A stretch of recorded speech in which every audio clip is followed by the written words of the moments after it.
क्या हाल चाल है, कैसी गुजर रही है? आज पता है को इंडिया से कोई मेहमान आ रहे हैं, थानेदार साहब हमारे। इंडिया से? हाँ। वो आपके मेहमान होंगे, हमें तो वैसे वाकफ ही नहीं होंगे हमारे तो। नहीं वाकफ तो कोई इस तरह सच तो मेरे भी नहीं है, मेरे साथ भी खेलते नहीं रहे। अच्छा, वे पड़ोसी हैं इसलिए मेहमान है ना। बड़े लर्नेड लोग हैं, पढ़े लिखे लोग हैं, किताबों के मुसन्निफ हैं। से एक तो शेखर साहब तो 20 बरस उनका पासपोर्ट जो है वो जब्त रहा है। अच्छा। और 100 के लगभग किताबों के वो मुसन्निफ हैं। उन्होंने बुक्स ऐसी लिखी थी। इनकी किताबें कुछ इस तरह की थी कि जो काले छूत हैं बर्रे सगीर के, उनके बारे में, तो उनके साथ खुद को ब्रैकेट करके देखना शुरू कर दिया अमेरिकन काले ने। अच्छा। और कई दफा जेल वेल भी गए और 20 साल पासपोर्ट जब्त रहा। डॉक्टर अंबेडकर की फिलॉसफी को आगे लेके चलने वाले लोग। हाँ, डॉक्टर अंबेडकर की फिलॉसफी कह लें आप, या बुनियादी तौर पे यूं समझ लें कि जो अछूत हैं, दलित जिनको अनटचेबल्स जैसे कहते हैं, उनकी कॉज के लिए, उनकी बेहतरी के लिए, उनकी इज्जत के लिए, आबरू के लिए एक लड़ाई लड़ने वाले लोग हैं। जो दूसरे हैं विश्वास साहब, वो ब्यूरोक्रेट भी रहे हैं, एक्टिविस्ट हैं डॉक्टर अंबेडकर के हवाले से। अच्छा। जो उनके लीडर थे, बहुत बड़े, जो बहुत बड़े लीडर थे। और एक स्टेज पे ही वॉज इंक्लाइंड, रुझान था उनका, इंक्लिनेशन था कि पाकिस्तान के साथ वो मिल जाए, तो जाहिर है वो कोहराम मच जाता। चूंकि अछूत तो बहुत बड़ी देखे हैं कि ये, लेकिन वो फिर गांधी साहब ने उनको पटा लिया। पता नहीं मरण बर्त की। एक जमाने में मुसलमान भी होना चाह रहे थे, लेकिन इनको होने नहीं दिया गया। फिर इनमें से कुछ हैं जो अल्टीमेटली, या शायद यही, if I am not mistaken, ये फिर बुद्धिज्म की तरफ चले गए थे। और दूसरी बात यह है कि इतनी जमहूरियत है उनकी 61 ईयर से, वहाँ पे डेमोक्रेसी है, इन छूतों का वहाँ पे मसला फिर भी हल नहीं हुआ। बात मैं सॉरी, वो आते हैं मेहमान तो इस मौजू पे हम आएंगे। मैं यासिर साहब, ये बहुत ज्यादा चूंकि शरीयत और ये बेसिकली उसके लिए निज़ाम अदल शरीयत, ये शरीयत का जो लुग़वी मतलब का पस मंजर बड़ा एक मानी खेज पस मंजर है। शरीयत कहते हैं पानी के घाट को, लेकिन पानी का ऐसा घाट जिसकी 4 खसूसियात हो। उसकी पहली खसूसियत यह है कि वो पानी जमीन की सतह के ऊपर जारी हो, यानी कि कोई कुआं ना हो कि रस्सी और डोल का तरद्दुद करना पड़े, या ज़ेरे ज़मीन पानी, ज़ेरे ज़मीन ना हो, जमीन की सतह पे जारी, दरिया, नदी वगैरह। दूसरा ये कि उसका सरचश्मा जो है वो मुसलसल बहने वाला हो, कभी बंद ना हो, यानी कि उसकी ताजगी में कभी कमी ना आए। उसकी तीसरी खसूसियत यह है कि उस तक पहुंचने का रास्ता कुशादा और हमवार हो, जिस पर सब लोग और उनके माल मवेशी चलकर पानी तक पहुंच सकें। और चौथी खसूसियत ये कि वो रास्ता और उस रास्ते के इख्तिताम पर पानी की दस्तयाबी इतनी नुमाया और वाज़े हो कि दूर से देखने वाला भी किसी शक में मुब्तला ना हो। उस पानी के घाट को अरबी में शरीयत कहा जाता है। शरीयत। अच्छा, मुझे एक बात बताएं, ये इतनी खूबसूरत डेफिनेशन है जो आपने बयान की है कि इंसानी जिंदगी में सांस के बाद अगर कोई चीज मैटर करती है तो प्यास है। अरब के सहराई माहौल में देखे ना कि जन्नत से खास कम नहीं है ऐसा पानी। मैं वही अर्ज कर रहा हूँ ना जी, कि सांस के बाद, ऑक्सीजन के बाद, जी, the most important thing for a human being and for human life is what? It is water. यानी इस तरह का आपने नक्शा पेश करना है जिसकी तरफ लोग खुद ब खुद लपकते आपको। हाँ, दूर से देखने वाला भी इसका मतलब है पानी के इस खूबसूरत ठंडे मीठे पानी को चल के नहीं जाना, प्यास से खुद उसकी तरफ लपके, वो खुद बुलाएगा अपने। आपको इस तरह का कोई मॉडल आप देखिए कि अरबी में कहते हैं कि अहवनुस सकी तशरीह, के पानी पिलाने का सबसे आसान तरीका यह है कि अपने जानवरों को पानी में छोड़ दो। यार मुझे एक बात बताएं आप यासिर साहब, जो नक्शा आपने खींचा है शरीयत का जी, वो तो बहुत लॉजिकल है, बहुत वैसे कहते हैं ना जो दीन फितरत, ये तो फितरत के करीब तर एक बात है। तो जिस तरह की शरीयत के नक्शे इर्द गिर्द पेश किए जा रहे हैं, उसके बारे में फिर आपका क्या ख्याल है? देखिए, बात वही है, वो जानते नहीं कि इस लफ्ज का बुनियादी मतलब मैं आपको अभी लुग़वी पस मंजर बता रहा हूँ कि इस पानी की ताजगी में कमी नहीं आनी चाहिए। उसका सोर्स अगर हम दीनी नुक्ता नज़र से बात करें तो हमारे पास कुरान की सूरत में यानी हर बदलते हुए अहद के साथ, हर बदलते वक्त के साथ, हर बदलते जमाने के साथ, हर बदलते जरूरत के साथ, उसका बात की थानेदार साहब ने, जी। बदलती हुई जरूरतों के साथ। कुरान को बाकी रखने की असल हिकमत यही है कि मैंने हमारे अली पास शरीकी साहब का एक जुमला कहीं पढ़ा था कि इस्लाम के बारे में बड़ी खूबसूरत बात उन्होंने की थी कि changing rules for the changing needs, जी unchanging rules for the unchanging needs. बहुत खूबसूरत बात, बहुत खूबसूरत। बदलती हुई चेंजिंग रूल्स, बदलते हुए असूल फॉर द चेंजिंग नीड्स, बदलती हुई जरूरियात के लिए, और अनचेंजिंग रूल्स, न तब्दील होने वाले कुरान ने उसूल, इसलिए- न तब्दील होने वाली जरूरत जरूरत के लिए ये इतना जो जरूरत नहीं बदल रही उसके लिए रूल उसूल भी नहीं बदल रहे। रसूल भी नहीं बदल रहा। और जहाँ जो जरूरतें इंसान की बदल रही तब्दील हैं, होती उनके रहेंगी, लिए- हालात के मुताबिक, उनके लिए बदल रहा उनके मुताबिक तब्दील होते रहें। है। इसीलिए ये है। कुरान ने ये- अहकाम की हिकमतों पर बड़ा गैर मामूली जोर दिया ना जी। ओहकमत आयातु, ये भी फरमान है ना कि मोमिन की फिरासत से डरो। जी। वो फिरासत कहाँ गई है? बिलाशुबा, यानी कि कुरान मौजूद है, अब वाकई जरूरत है बड़े कि सही इस हरासत सोच तो के सारी साथ उसमें जिंदगी उतरा जाए हरासत में रही है जी। और उसमें से समझा जाए कि असल में शरीयत का तस्वुर है क्या। यहाँ पे तो हमने इसको ठहरे हुए पानी की तरह बना दिया। अपना यासिन साहब, यहाँ तो हमारे यार दोस्त ही रास्ता भूल जाते हैं हमारे मोहल्ले का। जी। वो तो इंडिया से मेहमान आए हुए, उनका तो पता हाँ, मैं है। पता करके आता हूँ। हाँ, एक विश्वास साहब हैं, एक शेखर साहब मैं पता करके आता हूँ।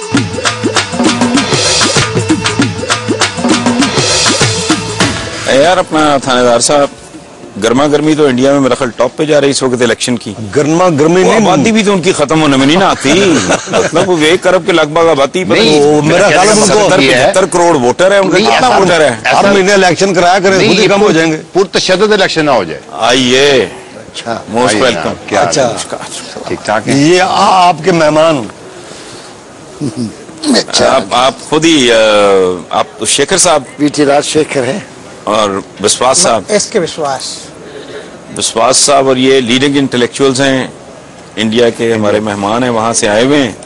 और वो तो ब्यूरोक्रेसी का भी बड़ा अहम हिस्सा रहे हैं, दोनों बेशुमार किताबों के। आप तो लगभग probably 100 books Yes. You written.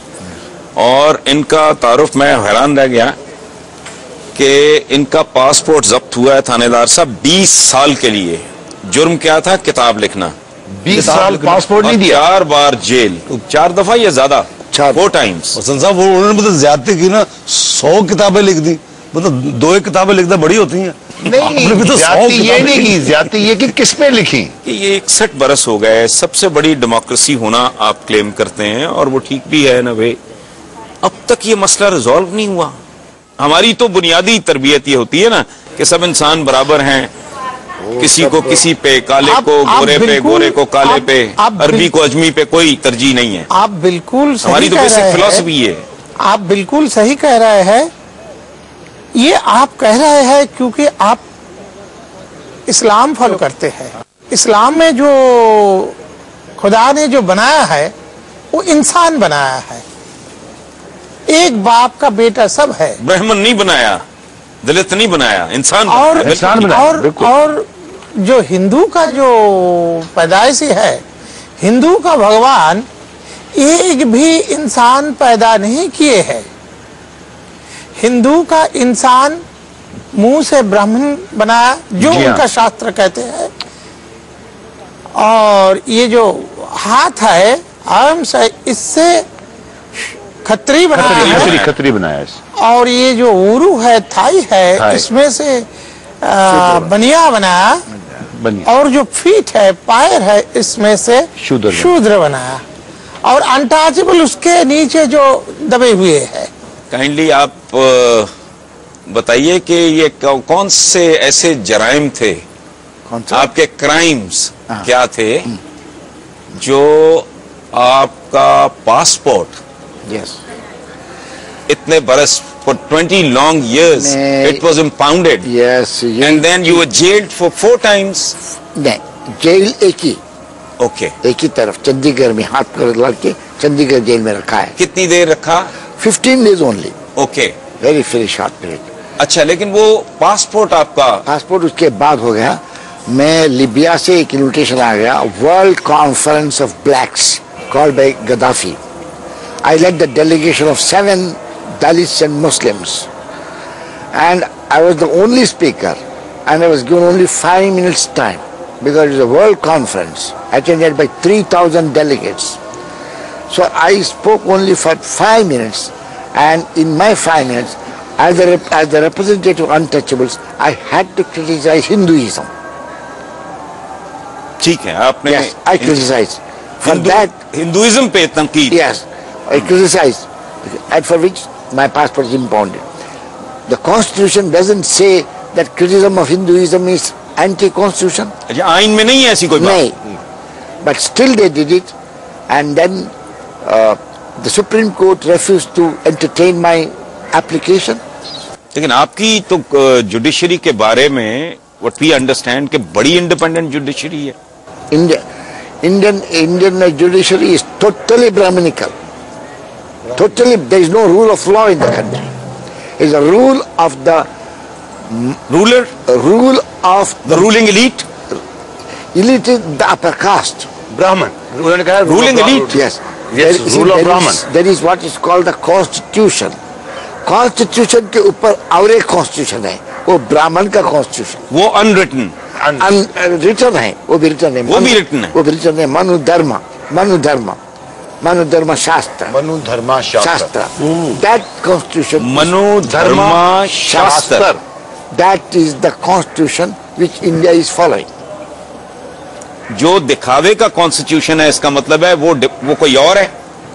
जो दुनिया को दिखाते हैं वो आइन, वो कॉन्स्टिट्यूशन और है, और जिसको वो प्रैक्टिस फॉलो करते हैं, यहाँ फॉलो करते हैं, Is different. It is different. Different.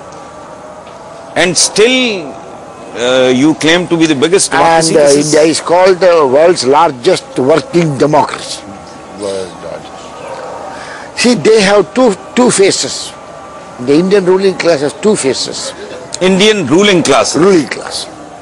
That's that 15% of the population, the ruling class. अच्छा, कितनी तादाद होगी दलित लोगों की? Number of people? Population is about 30%, 25 to 30%. 25 to 30%. And Which comes to about what? 25 crores? 25 crore के करीब? 30 करोड़।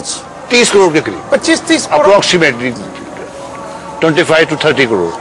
वैसे जब डॉक्टर अम्बेडकर ने ये फैसला किया था कि पाकिस्तान के साथ चले जाएं, don't you think it was a better approach? the partition of India was a great tragedy, very great tragedy. Lot of books have been written on that. For your information, Quaid-e-Azam Jinnah was in the Congress party. जी, I know, everybody knows. He never asked for Pakistan. It is these Brahminical people who drove him into demanding a separate country. Babasaheb Ambedkar and Jinnah were both eminent barristers. They fought the same enemy, this Gandhi. Both of them had sterling character. In spite of it, the Brahmins managed and got them. नहीं, वो तो गालिबन गांधी जी ने कोई threat किया था, कोई मरण birth या पता नहीं क्या, कोई भूख हड़ताल करेंगे या something of that sort. This is what I have read. किस मौके पर? कोई इस तरह, जब उनको शुबा पड़ा कि डॉक्टर अंबेडकर ऑप्ट कर सकता है फॉर पाकिस्तान, तो उस वक्त गांधी जी ने जाके टॉयलेट्स वगैरह, दलित लोगों के टॉयलेट्स वगैरह साफ किए और something of that sort. He did. ऐसा है। But बड़ा नाटक है. He never did all those things. But the partition was a big conspiracy on the part of the Brahminical people.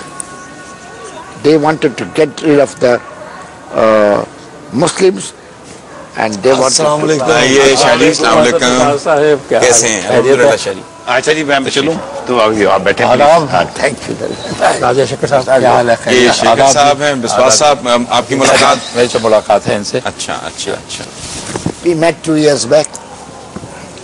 अच्छा, पहले आप करिए से शादी ठीक ठाक? अल्हम्दुलिल्लाह, बिल्कुल ठीक। आप सुनाइए। अल्लाह करम। आपको टेलीविजन पर तो इस प्रोग्राम में देखते रहते हैं, तो आज माशाल्लाह मुलाकात भी हो रही। चाय, would you like to have a cup of tea?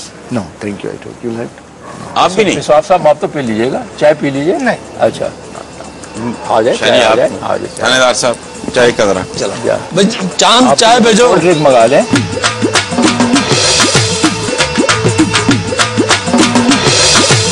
अच्छा जी, शेखर साहब और विश्वास साहब से ये ना पूछें कि जो इंडियन इलेक्शंस इस वक्त हो रहे हैं लालू प्रसाद ने बड़ा शोर मचाया हुआ है। हाँ जी, इस पे क्या आप क्या फोर्सी करते हैं? हाँ, इम्कानात क्या हैं? हंग पार्लियामेंट को खिचड़ी पकेगी या? Yes, it will be all. No political party will get it. खिचड़ी पकेगी ना। It's very good for us. It's good for you. Yes, good for us. Confusion is always good. Confusion, chaos, crisis is always good from our point of view. If there is order, law and order, the upper class people will have a greater hold on us. That's So the if there is point. chaos and confusion is good from our point of view. So it will be. See, one important thing is, in the last 60 to 61 years of Indian democratic functioning, we have killed all the national parties. All national parties have been killed. There are only 3 national parties: Congress Party, the BJP, and the Communist Party. How? All other are regional parties. अच्छा, ये बताएं कि untouchables की जो leadership है, जो क़यादत है दलितों की, वो इनके लिए क्या कर रही है? लीडरशिप, काशीराम जी का पहले तक दलितों का कोई लीडर नहीं पैदा हुआ।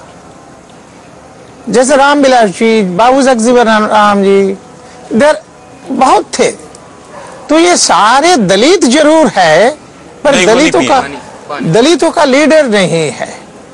इस वक्त कोई भी नहीं है। नो, ये कोई ना कोई हैरानकुन बात है, 30 करोड़ लोग लीडरलेस हैं। जगजीवन राम जी कांग्रेस का, नेहरू का आशीर्वाद पुष्ट, इंदिरा गांधी का लड़ला था। जो काशीराम जी आए, he was only the leader for the Dalit. ना उनका टाइम, ये हिंदुओं ने गलती कर बैठे, बाबरी मस्जिद उड़ा दिया। तो उसमें ये जो नेशनल पार्टी जो राजशेखर जी कह रहे हैं, इनका पीछे जो मुसलमान लोगों का एक भारी तादाद से मदद हो रहा था, जिस कारण दलित मूवमेंट उभर नहीं पा रहा था, तो वो भी चितर पितर हो गया। ये बताएं कि मुसलमानों का जो हिंदुस्तान में मुसलमान और दलित, उनका आपस में रिलेशनशिप, ये तो आपस में कोई रिलेशनशिप स्वाधीन भारत में था नहीं। सारे मुसलमान कांग्रेस थे। बाबरी मस्जिद का बाद मुसलमान अपने को दूर हटाने शुरू किए कांग्रेस से डिस्टेंट किया आपने आप। तो नेचुरली, और काशीराम जी दलित को हटा लिया, तो नेशनल पार्टी से वो गिर पड़े। सही। इन्होंने जो बातें की है ना जी, के प्रोसेस के जरिए जो सारा मामला हुआ है, उस प्रोसेस के एनालिसिस की बड़ी सख्त जरूरत है।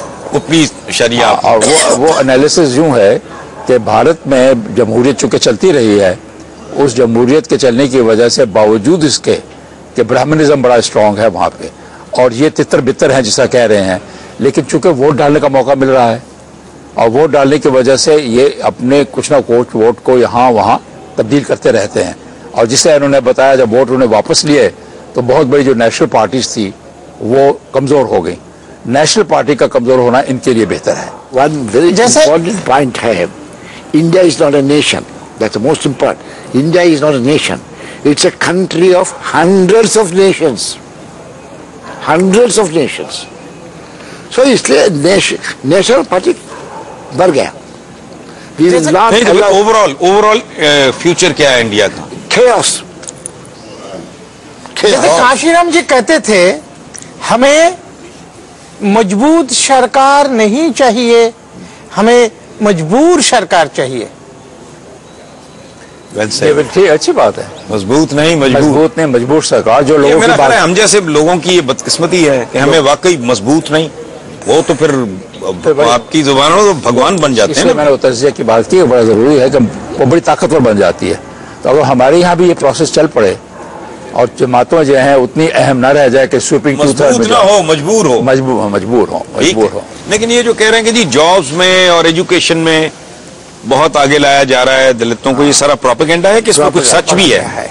कुछ जो फिगर दिखाएगा कि इतना प्रतिशत लिए गए है, वो लो लेवल पे है। और वो भी उसका साथ इतना बदसलूकी करता है, जैसे गरीब लोगों को गांव में पीटता है, मारता है, रेप करता है, जलाता है, कुछ ना कुछ करते हैं। जो सबको दिखाने को लिए मजबूरन जो 10% 5% लेने पड़ रहा है, उसको भी जलील करके छोड़ता है। लीजिए हसन साहब, वो जो हम जो इंडिया देखते हैं ना, वो स्टार प्लस में और जी टीवी में, वो झूठा इंडिया, ये असल इंडिया ये दिखा भारत नहीं है। फवाद साहब और इनके आने का आपने बड़ा अच्छा किया, इनको बुला लिया। आज तो वो बिल्कुल जो बात नहीं मालूम थी यहाँ के लोगों को, जो हमें तो मालूम थी, हम कहते रहते थे नहीं मालूम थी, आज सब लोग सुन रहे होंगे। जैसे आप नेहरू जी का किताब पढ़ेंगे डिस्कवरी ऑफ इंडिया, उसमें उन्होंने खोल के कह रहे हैं there is 2 sides, one is India. जब हम शहर में आते हैं, हॉल में भाषण देते हैं, सारे लोग एडुकेटेड लोग, अमीर लोग इंडिया कहते हैं, दे डोंट नो भारत। हम जब गांव में जाते हैं, हजारों संख्या में, लाखों संख्या तादाद पे जब जनता हमारा सामने आते हैं, वो भारत माता की जय बोलते हैं। तो इंडिया शाइन्स मीन्स मुट्ठी भर के creamy layer elites. India shines मतलब Bangalore shining, Delhi shining, Bombay shining, but not the Bharat shining. चलिए, ये तो बड़ी फिर दिलचस्प बात हो गई कि शाइनिंग इंडिया दरअसल चंद शाइनिंग सिटीज और चंद तबकात, बल्कि एक तबका, एक क्लास, वो तो शाइनिंग है, बाकी वो सारा बुझा हुआ है। ये बताएं कि मायावती 2 बार रही हैं इक्तदार में, twice she was in power, वो भी दलित हैं। Yes. तो उन्होंने कुछ कंट्रीब्यूट नहीं किया। He is functioning within the Constitution of India. What is possible? It's not possible. There is a framework जिसके अंदर काम करते चलिए, इसको थोड़ा आप एक्सप्लेन करें मेरे लिए कम से कम, ये थाने ना, हम तो बिल्कुल सादा लोग हैं, कि ये जो बात कर रहे हैं कि वो उसमें प्रोविजन नहीं है, कहानी नहीं है, और वो एक और आइन है और एक इस तरह का आइन है, ये क्या है? इसको थोड़ा आप थोड़ा एक्सप्लेन करें। एक आइन फॉर्मेलिया होता है कि आइन के अल्फाज होते हैं, एक आइन रियलिया होता है, रियलिटीज में क्या होते हैं। तो आइन के अल्फाज तो बड़े सुनहरे और अच्छे होते हैं, और जब उसको अमल में लाया जाता है तो वो मुल्क के जो रवाज हैं, और जो लोग पहले से हुकूमत में, जिसको कहते हैं कि पहले से ताकत में और इक़्तिदार में होते हैं, वो अपने स्टेटस को भी मेंटेन करते हैं। और इन्होंने जिस तरह बताया कि दलित और जितने लोग वहाँ पे दूसरे थे अप्रेस क्लास, वो सारी की सारी इतनी पीछे रह गई हुई थी कि वो अपने अभी तक मुकाम तक नहीं पहुँच सकी, और बदकिस्मती इनकी ये रही है। और हम मुसलमान भी पीछे रह गए हैं, उनकी भी यही दिक्कतें रही हैं कि वहाँ लीडरशिप नहीं पैदा हो सकी अपनी, और उन्हें कोई फोकस ना मुसलमानों में ना दलित में।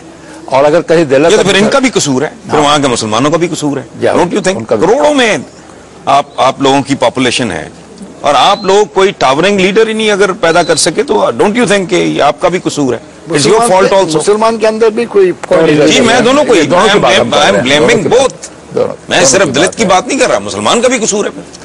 ये ऐसा क्या है कि इतनी बड़ी तादाद और कोई भी कदावर आप लीडर नहीं अगर पैदा देखें। कमाल की बात ये हुई कि सिख पॉपुलेशन जो थी थोड़ी बहुत वहां गई, पंजाब के सूबे को, छोटे सारे सूबे को 3 हिस्सों में तकसीम कर दिया।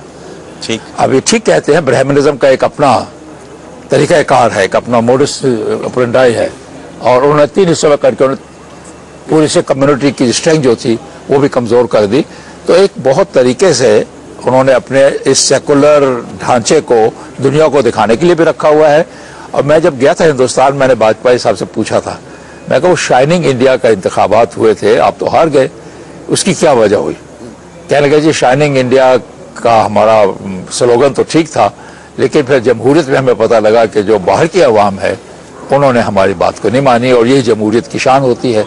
बाहर ये आखिरी अल्फाज तो उनके खूबसूरत है, लेकिन पहले में एतराफ़ था कि हम शहरों से बाहर पॉपुलर नहीं हो सके। मुझे एक बात का जवाब, आप या आप बल्कि दोनों, क्या दलित के मसाइल का हल ये है कि उनके पास उनका एक अपना मुल्क हो? लोगों का लिए अपना कोई अलग मुल्क हमें नहीं चाहिए। जो ऑप्रेस्ड सिस्टम का जितना ऑप्रेस्ड है, सिस्टम का जितना विक्टिम्स है, ये विक्टिम का संख्या है 85 to 90%। Untouchables are not only the victims of the system. इस सिस्टम का विक्टिम बैकवर्ड्स है, आदर शूद्रस है, आदर माइनॉरिटीज है, सब मिल के 90% हो जाएगा। इसलिए हमें टुकड़ा भारत को नहीं चाहिए, हमें पूरा भारत को। तो सेपरेट इलेक्टोरेट जो हमने किया था, जो मुस्लिम लीग ने मान लिया था और आपने नहीं किया, तो मुस्लिम लीग का फैसला तो दुरुस्त था ना उस जमाने में जब किया गया कि हमें अलहदा सेपरेट इलेक्टोरेट करके हमें अलहदा सीटें दो। वो पुराना जमाना का था। नहीं, अब क्यों नहीं है? पर अभी काशीराम जी ने पॉपुलेशन के मुताबिक आपको नो सिर्फ पॉपुलेशन नहीं, वो तो चले गए, वो तो 32 में वो खत्म हो गया, दैट सेपरेट इलेक्टोरेट खत्म हो गया 32 में।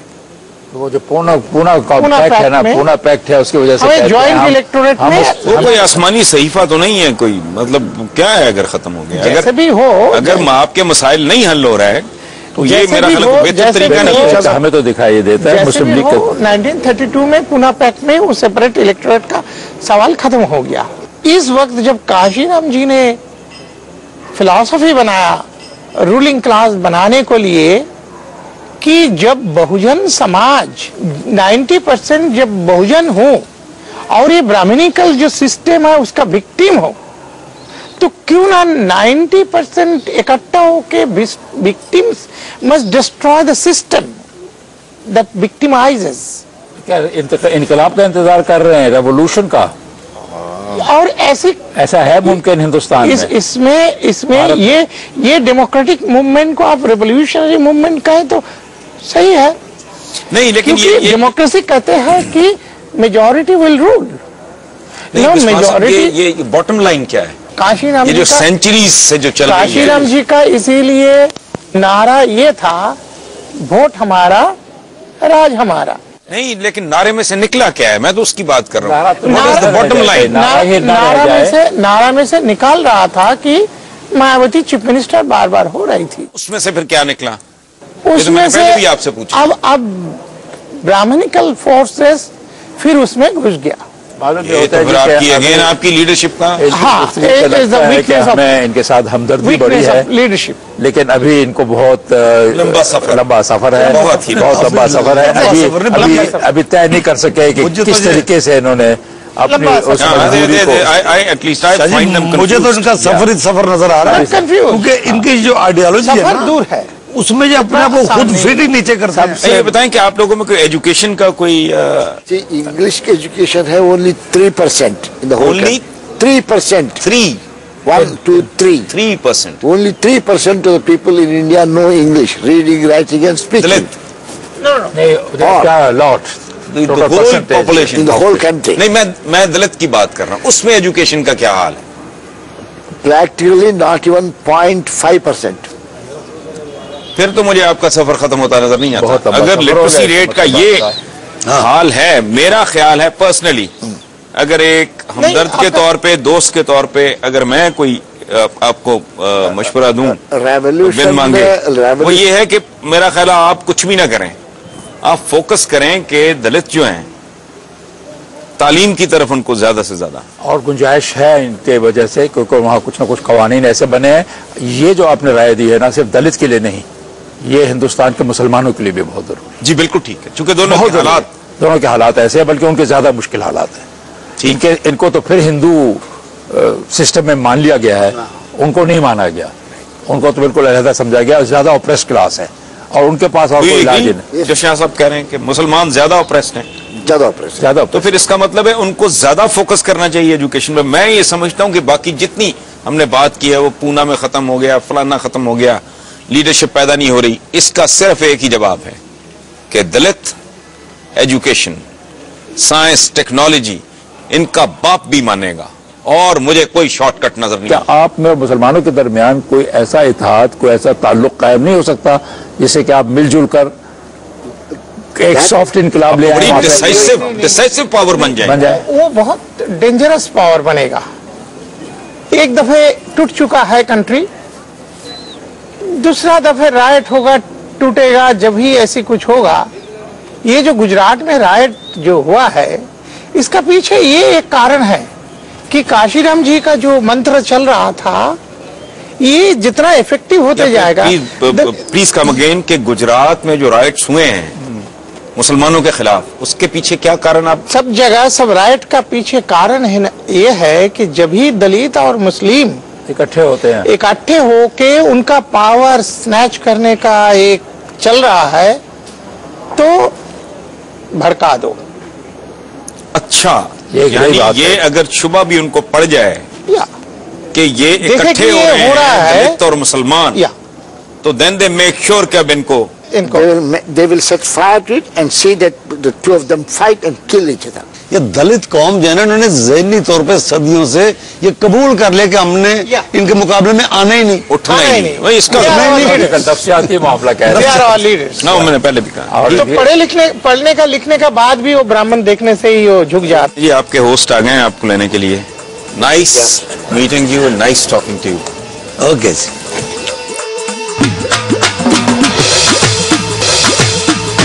शाजी, वो जो अभी ये बात कर रहे थे, जो मेहमान उठ के गए हैं, कि अगर पाकिस्तान हमारे साथ आ जाए। साहब, मैं शक्कर साहब को लेके आया हूँ।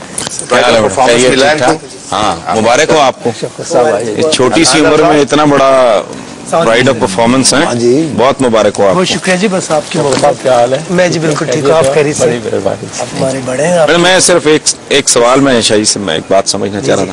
अच्छा, वो जो कह रहे थे कि पाकिस्तान हमारे साथ या पाकिस्तान के मुसलमान में, मुझे बात समझ नहीं आई थी उस वक्त। वो कुछ जो कहना चाहते हैं, अभी आज तो खुल के शायद बयान नहीं किया, लेकिन मेरे साथ एक महफिल में उन्होंने ये बात की थी कि अगर कहीं कन्फेडरेशन बन सके हिंदुस्तान और पाकिस्तान के दरमियान, नतीजतन ये मुसलमान जो हुकूमत में रह चुके हैं और जिनकी अपनी हुकूमतें हैं यहाँ पर, अगर वो फिर हो जाए शामिल तो दलित की भी किस्मत में तब्दीली आ जाएगी और इंडियन मुसलमान की भी बेहतरी हो जाएगी। तो मैंने कहा ये आप अब छोड़ दीजिए, हमारी तारीख बहुत आगे निकल चुकी है, अब उसकी वापसी की बात ना कीजिएगा। ये रिवर्स नहीं हो सकता। नहीं, रिवर्स नहीं हो सकता। आप अपने हालात वहीं दुरुस्त कीजिएगा। और मेरा ख्याल आज आपने उनको नुस्खा जो बताया है, उनके लिए भी एजुकेशन वाला है कि तालीम हासिल करें। और वो पाकिस्तानी मुसलमानों के लिए भी, वहाँ के लिए भी, यहाँ के पाकिस्तानी, बिल्कुल ठीक, वही एक नुस्खा है। शफकत, हमने बड़ी आज ना अजीबोगरीब तरह की गुफ्तगू थी। तो बंदा इंसानों के बारे में, उसके दुखों के बारे में बात करे तो एक डिप्रेशन सा तो तारी हो जाता है। आपको हमारी मदद करें इस डिप्रेशन से निकलने के लिए। मैं हाजिर हूँ जी। इतनी खूबसूरत महफिल जमी और मेरा प्रिविलेज है कि मैं इतने बड़े इंटेलेक्चुअल्स के बीच में बैठा हूँ। Thank you very much. Dream come true जो आपको अल्लाह ताला ने गिफ्ट दे दिया हुआ है, तोहफा दे दिया हुआ है, वो भी एक इंटेलेक्ट, वो भी एक इंटेलेक्ट से भी ज्यादा आप लोगों की मोहब्बत से ही है। कोई क्या सुना रहे हैं आज? जो आपका हुक्म होगा, माहौल भी बहुत आपका फेवरेट बताएं मुझे, आपका अपना फेवरेट। मैं तो शाजी से पूछते हैं, चूंकि बिल्कुल बुल्ले शाह ख्वाजा फरीद गा लेता हूँ मैं कभी कभी ऐसे माहौल में। बाबा बुल्ले शाह का, चलो बुल्ले शाह हो जाए। ये बुल्ले शाह मैं आपको सुनाता हूँ, माहौल भी अच्छा बना हुआ। नियो सयो रल दे वदाई,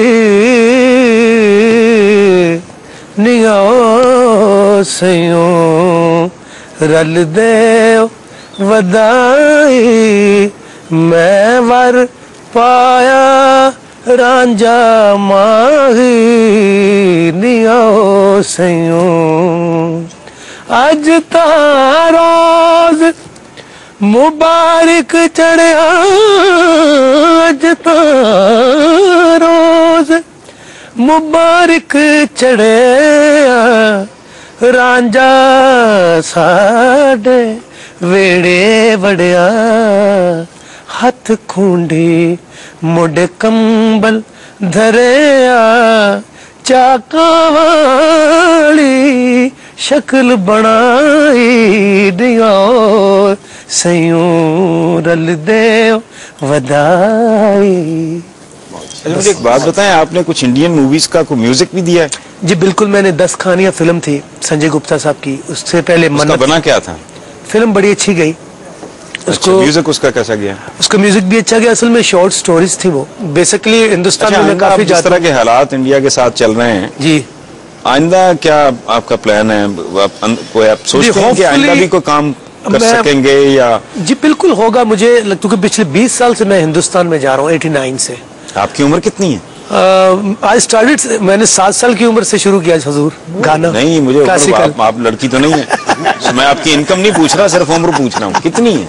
20 साल से आप जा रहे हो तो? जी बिल्कुल, मैं अब 34 हूँ माशाल्लाह से, और पिछले 20 साल से हिंदुस्तान में जा रहा हूँ। और मैं ज्यादा जो के जो फेस्टिवल्स हैं, क्लासिकल के जो बड़े बड़े फेस्टिवल होते हैं, जैसे बनारस में, देहरादून, दिल्ली, बॉम्बे, कलकत्ता।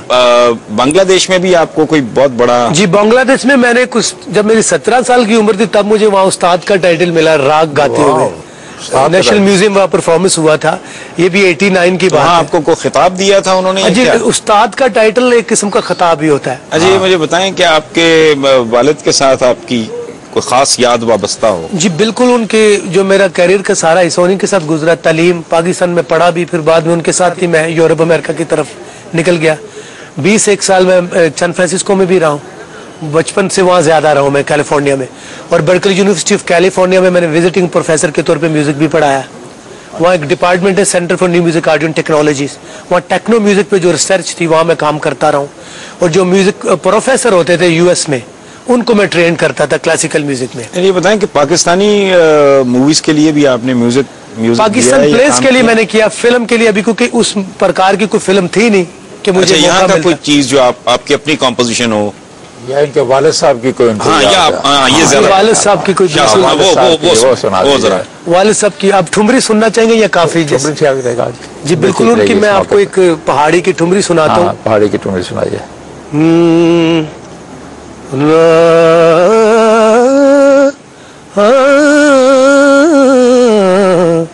सैया बिला घर सूना, क्या बात हाय रे सैया बिला घर सूना, सूना रे हो सैया बिना घर सूना, हाय सैया बिला घर सूना, याद तिहारी जिगरा जलाए, याद तिहारी, याद तिहारी जिगरा जलाए, हाय चैन जिया नहीं पावे हो रे, हाय सैया बिला घर सूना।